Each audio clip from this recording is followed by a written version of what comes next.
Gusto ko lang gumanti kay Daniel, pero hulog ng langit sa akin si Angel. Isipin mo yun, bigla ko nalang nakaharap yung bata. At biyenan pa niya ngayon si Tessa Ramirez. Mas maganda tong kwento na to kesa sa teleserye. Bienang? Ano yon? Kasal si Angel dun sa kapatid niya? Oo nga, no?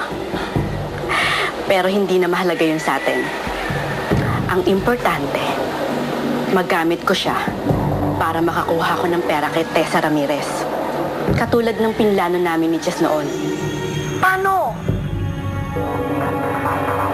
Kukuha ko ng pera kay Tessa Ramirez kapalit ng pagturo ko sa nawawala niyang anak. O diba?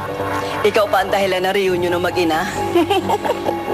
Hayaan mo, kapag natuloy ang plano ko bukas, uuwi ako dyan agad.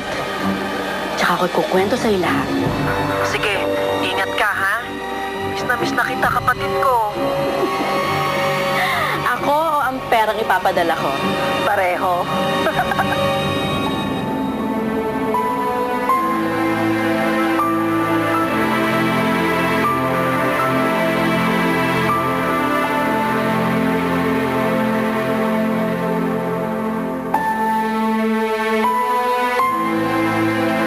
Red?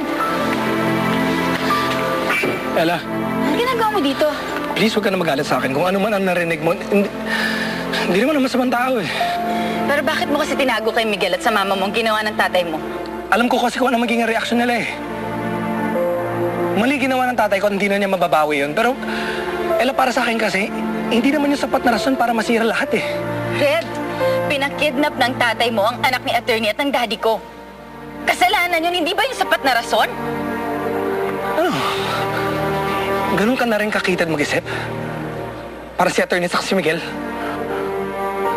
Kahit gaano mo kamahal ang isang tao, may ginawa lang siya mali, tatalikuran mo lang na gano'n lang? Hindi ko siya tatalikuran. Pero hindi ko rin susuportahan ang mga maling ginagawa niya.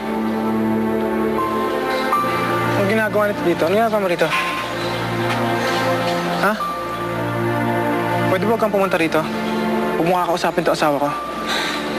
Kontrolado mo ba kung sino kakausapin ni Ella? Red!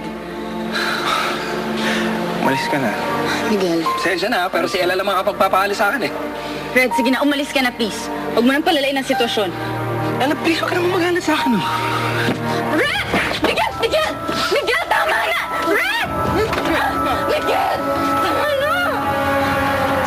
Sino ba ulo mo na? Ha? Red, umalis ka na, please! Hindi na tayo magkapatid.